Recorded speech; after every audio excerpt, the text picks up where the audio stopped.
Here's a shift worth noting. Better healthcare is care that meets patients where they are. United Health Group is bringing it directly to living rooms. This is a win for patients managing chronic conditions. And here's the interesting thing. By closing those care gaps, administering in-home exams, and identifying risks earlier, more diseases can be prevented and patient outcomes can improve. In 2025 alone, United Health Group patients received over 19 million home visits. Learn more at unitedhealthgroup.com/commitment. You're listening to In Good Health, the trusted news source for medicine, science, and technology. I'm Elizabeth Westfield. I'm Mayan Vasta Betancourt. And I'm Greg Johnson. This week, a professional boxer's battle with binge eating disorder. First of all, I don't have any food cues anymore. They don't work. They haven't in years. The professionals say that they could come back, but they don't, because I've went against them for so many years. So I don't really know when I'm hungry or not hungry yet. But first, the science of how the arts can save lives. Day-to-day arts engagement is something that can support our well-being and our resilience. It can enhance our life satisfaction, our sense of meaning and purpose day-to-day, our happiness. All that and more this week on In Good Health. Now, finding a doctor is a little less challenging. United Health Group is investing in tools that make it easier for patients to navigate healthcare and pay less. These transparency tools help patients find providers, and this is the big thing. Compare costs up front. The big picture? More transparent pricing benefits everyone. And these tools from United Health Group can help patients save hundreds of dollars annually. Learn more at unitedhealthgroup.com/commitment. From small towns to big cities, Comcast is connecting millions of Americans to affordable, reliable, and secure Wi-Fi at prices that are clear and consistent with the new 5-year price guarantee. Backed by AI innovation, resilient design, and cybersecurity technology, the Comcast network is built to keep families and businesses connected and their data safe. Learn more about how Comcast is investing in a more connected America at comcastcorporation.com/investment.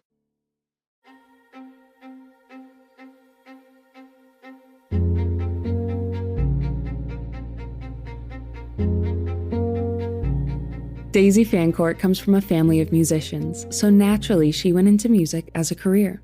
As a young adult, she worked in hospitals playing piano for patients. She was fascinated seeing how engaging with music helped these patients on their healing journey. Fancourt decided to go back to school and train as a scientist so she could research this phenomenon. Today, Fancourt is a professor of psychobiology and epidemiology at University College London and author of Art Cure, The Science of How the Arts Save Lives. In it, she provides new evidence that engaging in the arts is both healing and health-inducing. Day-to-day arts engagement is something that can support our well-being and our resilience. It can enhance our life satisfaction, our sense of meaning and purpose day-to-day, our happiness. People who engage regularly in the arts actually have a lower risk of developing depression in the first place. But for people who might already be experiencing symptoms or have diagnoses of mental illness, arts engagement is actually a really effective way of managing and even reducing symptoms. So clinical trials show that if people are engaged with regular arts activities for sort of 6 or 10 weeks, there are marked reductions in anxiety and depression. For people with moderate anxiety and depression, we see 30 to 40% decreases just within those 10 weeks. And those effects can last even beyond the end of that 10-week period. The empirical evidence is so strong that doctors in the UK literally write prescriptions for patients to access the arts. Fancourt says this trend could soon be popular on our side of the pond. And actually, I've been involved in a study in the US, which has been looking at arts on prescription in 18 different regions of the US. So very much is happening. And there are some really wonderful results coming out from those studies. But it's something we still don't have probably enough public awareness and clinical awareness about the benefits of this approach. Fancourt is speaking about the National Endowment of the Arts Funded Research at the Epi Arts Lab at the University of Florida's Center for Arts and Medicine, where she is a principal investigator. What we've done over the last 6 years of research funding from them is to look at these cohort studies, which track thousands of people in America, and look at their arts engagement and their outcomes. And we've actually found amongst young people that if they engage more in extracurricular arts clubs at school, like bands, newspapers, and arts groups and dance, that we see over time a reduced risk of developing these behavioral problems like getting involved in criminal behavior or antisocial behavior. And we see that self-control and self-esteem are really important explanations for why that is. And we've got that longitudinally in the data. Despite this empirical evidence, many public school boards in the US see arts courses and offerings as a fluffy kind of luxury. As a consequence, the arts are often the first budget cut casualties. In fact, when I looked at the stats for my book, I found that there are 2 million children in the US that have absolutely no access to the arts in their schools, despite 94% of parents thinking that arts is important within schools. So there is a big issue we need to acknowledge, particularly because young children who don't have access to the arts at a young age actually have an increased risk of mental health problems, of behavioral problems, of getting involved in criminal or antisocial behaviors. They have a risk of lower self-esteem, lower self-control. So arts engagement is actually critical to so many psychological and behavioral aspects of children's development, not to mention it being something that can nurture creativity and curiosity and compassion, which are some of the most important skills that we want young people to have as they're growing, developing, and entering the workplace too. It's important to note listening to the radio and watching TV don't count because they are passive activities. Fancourt says we need to actively engage with the arts to get their full benefits. One of the things I do in the book, in Art Cure, is I actually give people a checklist about all the reasons they might not be engaged, because actually some of it might be psychological. Sometimes people feel they're not artistic or creative.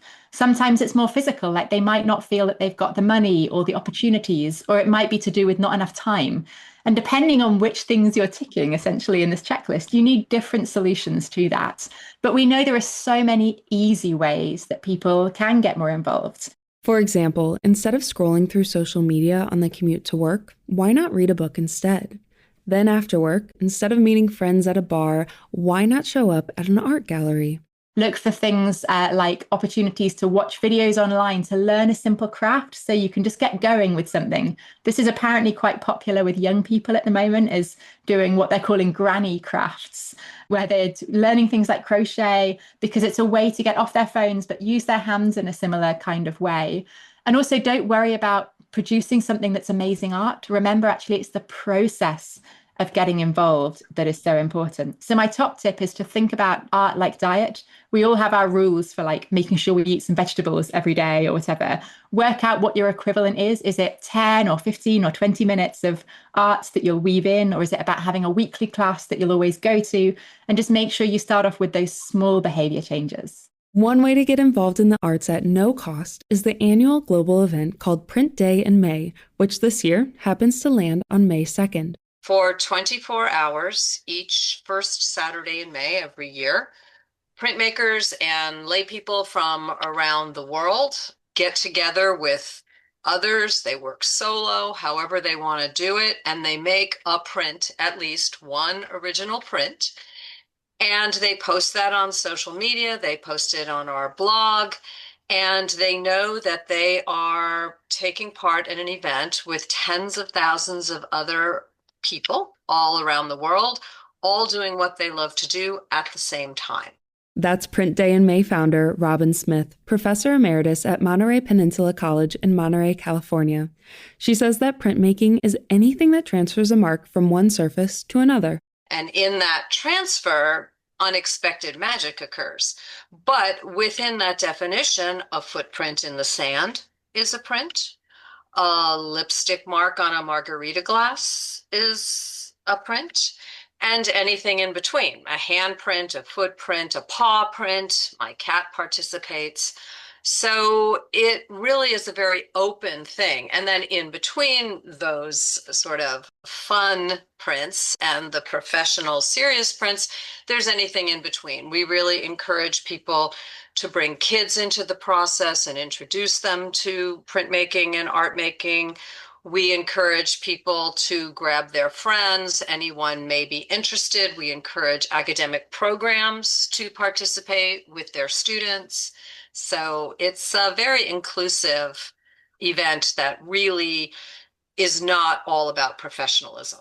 Smith says even the simplest ideas can make for an interesting print. Yes, your footprint on a piece of paper may not be exciting to you, but at the same time, it's an interesting pattern. It means you've participated. It gives us one more person in the world who is aware of what we're doing and appreciates it and wants to participate. So it, could be that your footprint wins a prize. Unlikely, but if you did something to that footprint, if you drew on it, enhanced it, sent a message, you never know. Smith says you can engage with printmaking using common household items. Tempera paints, India ink, even vegetables like beets have their own type of ink. My mother participated in 2020 by making a handprint with marinara sauce that she was cooking. So seriously, anything that makes a mark from one surface to another. You could carve into a block of eraser and roll or dip that eraser in some kind of liquid paint or ink and stamp that. So stamp prints. You might have an ink pad on your desk, an old-fashioned ink pad. That is a print. So there are many ways to participate without money, really, without having to purchase anything, without having to visit an art supply store, although I always encourage visiting art supply stores, but you don't have to. In her 30 years of teaching, Smith says she was always delighted when older adults entered her studio to engage with the arts once again.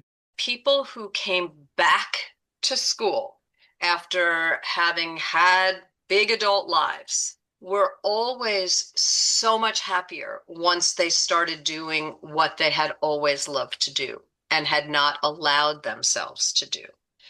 And it sort of naturally created groups of people in these classes that were so beautifully connected. A 14-year-old junior high school kid with a 90-year-old nuclear physicist who came back after a science career saying, I just want to do something with my hands. And the two of them becoming best friends. So there is something about healing our world as well as healing individuals that I think we tap into with this event. Fancourt says no matter what activity you choose to engage in, she encourages people to get a daily dose of the arts. I've called the arts the fifth pillar of health because I feel like exercise, diet, sleep, and nature are four that we already talk about. I'm sure people will quibble with what they think those other four are, but it's essentially this concept that it is this fundamental behavior, fundamental human behavior that's been with us for hundreds of thousands of years, but something that we're just not recognizing enough. And we've had these kind of pivot moments where we've suddenly become aware of the importance of other behaviors like physical activity, for example, like sleep. And I feel like we need that same pivot moment for our recognition of the arts. If you're feeling chronic pain, how do you actually use the arts in the most effective way to reduce your pain levels? Or if you want to use the arts to help you to run faster or exercise for longer, what tempo of music do you need? And I think that those simple scientific facts can help people to feel like they're not just engaging, but they're engaging in a way that they know is going to have health benefits too. Print Day in May is free for anyone to join. You can find out how to register for the event by visiting printdayinmay.com or our website, radiohealthjournal.org, where you can also learn more about all of our guests. Daisy Fancourt's book, Art Cure, The Science of How the Arts Save Lives, is available now online or by requesting it at your favorite bookstore. For more behind the scenes, follow In Good Health Pod on Facebook, Instagram, and X. Our writer-producer this week is Polly Hansen. Our executive producer is Amir Zaveri. I'm Kristen Farah.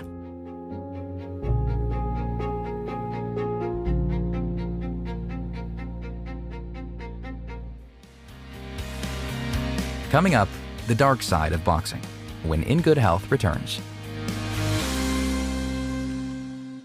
United Health Group is simplifying healthcare by investing in tools to help patients know more and pay less. These tools help patients find providers and compare costs and save hundreds of dollars annually. Learn more at unitedhealthgroup.com/commitment. Spring Black Friday is on at the Home Depot. Save on grills and patio sets that will be sure to bring your hosting game up a notch. Fire up your feast with help from the Home Depot and save on grills. Like the Next Grill 4-burner propane gas grill was $249, now in special buy for $199. Or give everyone the best seat in the yard with the Hampton Bay Mayfield Park 4-piece conversation set for only $399. Save on grills and patio sets with low prices guaranteed during Spring Black Friday only at the Home Depot. Now through April 22nd while supplies last. Exclusions apply. See homedepot.com/price match for details.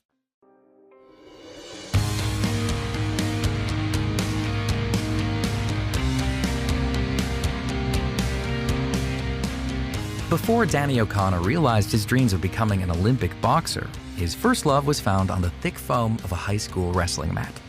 At 14, O'Connor quickly realized the name of the game: fit into the lightest weight class possible while staying strong enough to win. His body became a tool to manipulate. He'd pair days of fasting with long runs clad in plastic trash bags to make him sweat more. At night, O'Connor's pajamas consisted of a sauna suit under his winter tracksuit. Then he'd spit into an empty Gatorade bottle to help shed any extra water weight. Some nights, he'd lose up to 6 pounds. These methods evolved to be even more extreme as O'Connor's path shifted to professional boxing. I had like this ability to control, like I was going to do the things with extreme discipline to make a weight class. And then when I was in between camps, I would go the opposite way. And for everything I took off, I put on. And so it was a really unhealthy lifestyle of up and down, these really, really high peaks and low valleys of my weight and everything that went into making the weight class. But I could always stop it. I could always control it when I had to go into training camp to make a weight, or, I had another fight lined up. The incredible discipline O'Connor showed during training went out the window as soon as the fight was over. He'd become a black hole, consuming any and all food in his path. Though it made cutting weight more difficult, O'Connor just accepted his all-consuming urge to eat as another part of life. He didn't realize that there was a name for this experience: his need to eat everything in his house, then drive to the grocery store for more. The urge to keep eating even when he was hours past the point of feeling hungry. To have his body purge all the food it couldn't handle only to be filled back up as soon as the vomiting was over. O'Connor had binge eating disorder. So I knew it wasn't hunger. I knew like what a hunger cue was back then. But this urge manifested, and it always started with the urge. And that was the most trouble. It was like all parts of my being just had to eat. And so it didn't matter. It didn't matter anything. It didn't matter what I was telling myself. It didn't matter what my body felt for hunger. It didn't matter any of the stuff. And so that's how it started for me. And once I gave into that urge, then the binge would just be off and running. And those things were crazy. I mean, it could be 2 hours, it could be 4 days, it could be 2 days, it could be a couple hours. As O'Connor writes in his new memoir, Weight Class: A Fighter's Life or Death Battle with an Eating Disorder, there was no telling when the binge would let him go. He was always an unwilling passenger inside his own body. The amount of food he ate didn't matter, and the eating disorder didn't care if his body had reached its physical limit. O'Connor would eat until the urges were gone. The binges were sporadic. Sometimes O'Connor would go months without an episode. Other times it was a nightly battle. I couldn't wrap my head around the fact that every day this urge showed up and just took all my power, and I was just lost. I still can't wrap my head around that something that you can't even see had so much power over me. A common question people ask when talking about binge eating is, why don't you just leave your house?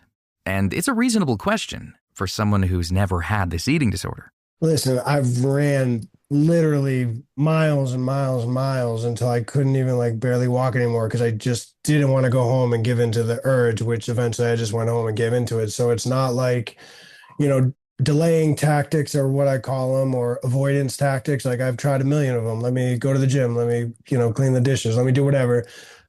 Sometimes you can avoid it, you might get away with it, but without doing the real work of what's going on, it's just avoidance or delay. And eventually it comes back, in my opinion. Another common misconception is that the urge to binge is the same as feeling hungry. O'Connor knew he wasn't hungry, but would still force down whole pizzas, jars of peanut butter, and sleeves of rice cakes. Sometimes he could combat the urge by slowly eating frozen petite peas, but more often than not, the eating disorder would take over. Once he was back in control, O'Connor would starve himself out of both shame and fear of what eating even more would do to his body. But the constant cycle of binging and starving eventually caught up with him. I literally felt like I broke myself. One day I had so much control over manipulating food, of how much I eat at exactly what time, anytime, all day.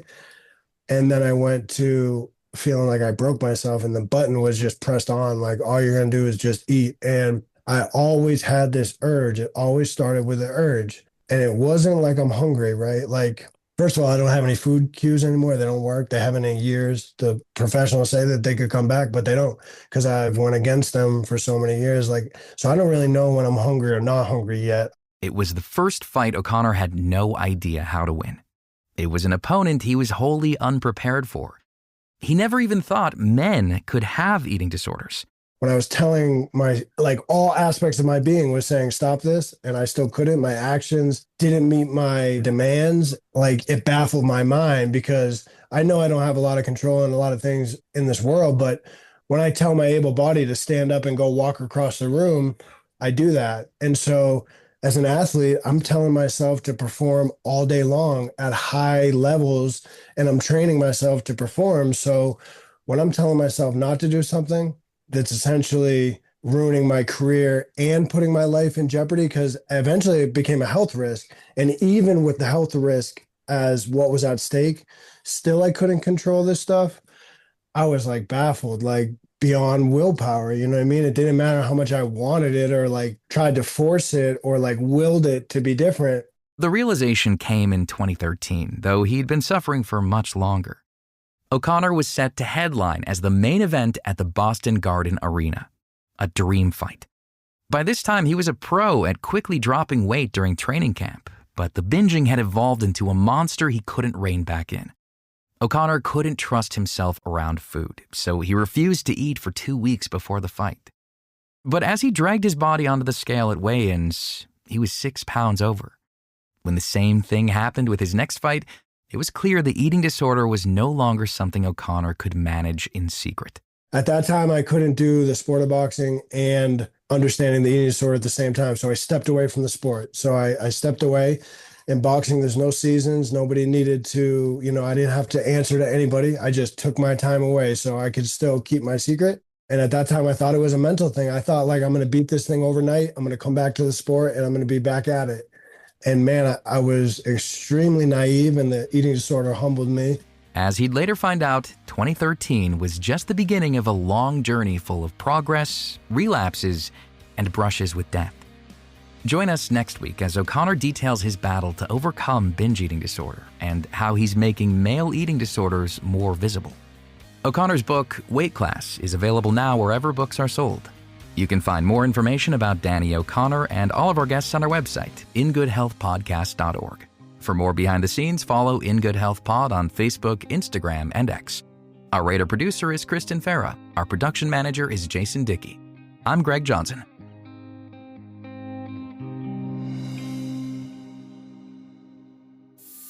In Good Health returns in just a moment. Now, finding a doctor is a little less challenging. United Health Group is investing in tools that make it easier for patients to navigate healthcare and pay less. These transparency tools help patients find providers, and this is the big thing: compare costs up front. The big picture? More transparent pricing benefits everyone. And these tools from United Health Group can help patients save hundreds of dollars annually. Learn more at unitedhealthgroup.com/commitment. Spring Black Friday is on at the Home Depot. Save on grills and patio sets that will be sure to bring your hosting game up a notch. Fire up your feast with help from the Home Depot and save on grills. Like the Next Grill 4-burner propane gas grill was $249, now on special buy for $199. Or give everyone the best seat in the yard with the Hampton Bay Mayfield Park 4-piece conversation set for only $399. Save on grills and patio sets with low prices guaranteed during Spring Black Friday only at the Home Depot. Now through April 22nd, while supplies last. Exclusions apply. See homedepot.com/price match for details. Did you know about 1 in 3 people with plaque psoriasis may also develop psoriatic arthritis, which causes joint pain, stiffness, and swelling? Does this sound like you? Listen to what it sounds like to be a million miles away. Tremfya, guselkumab, taken by injection, is a prescription medicine for adults with moderate to severe plaque psoriasis who may benefit from taking injections or pills or phototherapy, and for adults with active psoriatic arthritis. Serious allergic reactions and increased risk of infections and liver problems may occur. Before treatment, your doctor should check you for infections and tuberculosis. Tell your doctor if you have an infection, flu-like symptoms, or if you need a vaccine. Imagine being a million miles away. Explore what's possible. Ask your doctor about Tremfya. Tap this ad to learn more about Tremfya, including important safety information. Medical notes this week: treating pain with fewer side effects. Research published in Nature Communications has identified a specific receptor that triggers pain without inflammation. By blocking this receptor in animal models, the scientists were able to reduce pain while still allowing inflammation to heal the area. This finding could revolutionize the way conditions like arthritis are treated. Should people with inflammatory bowel disease eat more bread? New research in the journal Science Advances reveals that wheat fiber could help reduce the risk of IBD. It's often found in whole grain and whole wheat breads and feeds the good gut bacteria in animal models. This finding supports the theory that the standard practice of bran removal in wheat-based foods is contributing to an increase of IBD cases. How to tell if you're having a panic attack. These experiences can be alarming, especially because the symptoms are often similar to those of a heart attack. But though both bring on chest pain, experts say there are key differences to look for. For one, panic attacks are usually triggered by something, while heart attacks are not influenced by outside factors. Panic attacks also typically fade within 30 minutes, but heart attacks will not go away without medical intervention. And finally, is tennis the most environmentally friendly sport? Certain rocks can remove carbon dioxide from the atmosphere through chemical reactions when it rains. It's been a promising method of reducing carbon emissions. Surprisingly, green clay tennis courts in America have similar properties. Scientists want to use this knowledge to enhance existing infrastructure in the fight to reduce carbon emissions. The research is published in the journal Applied Geochemistry. And that's Medical Notes this week. I'm Mayan Vosta-Betten. Here's a shift worth noting. Better healthcare is care that meets patients where they are. United Health Group is bringing it directly to living rooms. This is a win for patients managing chronic conditions. And here's the interesting thing. By closing those care gaps, administering in-home exams, and identifying risks earlier, more diseases can be prevented and patient outcomes can improve. In 2025 alone, United Health Group patients received over 19 million home visits. Learn more at unitedhealthgroup.com/commitment. Court. Thank you for joining us this week and every week as we break down the science stories you need to know. You can find all of our past segments and guests on our website at ingoodhealthpodcast.org or wherever you listen to your podcasts. Follow us on Instagram, Facebook, and X for more behind-the-scenes content. Tune in next week for another edition of In Good Health.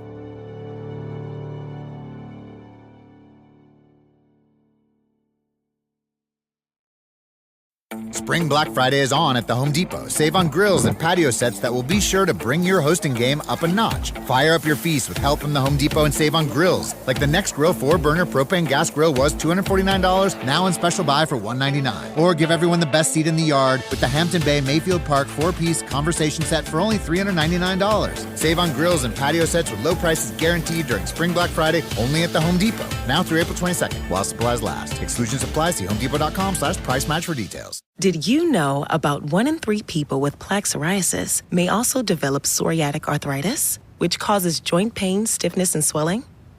Does this sound like you? Listen to what it sounds like to be a million miles away. Tremfya, guselkumab, taken by injection, is a prescription medicine for adults with moderate to severe plaque psoriasis who may benefit from taking injections or pills or phototherapy, and for adults with active psoriatic arthritis. Serious allergic reactions and increased risk of infections and liver problems may occur. Before treatment, your doctor should check you for infections and tuberculosis. Tell your doctor if you have an infection, flu-like symptoms, or if you need a vaccine.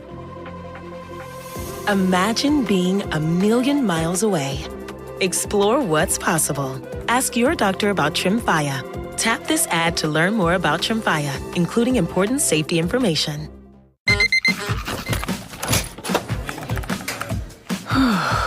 You do it all. So why not get all the electrolytes? Hydrate better than water with new Gatorade Lower Sugar. Now with no artificial flavors, sweeteners, or colors, and 75% less sugar than regular Gatorade. New to the fridge, all the Gatorade electrolytes you love. Gatorade Lower Sugar. Is it in you? Now available nationwide.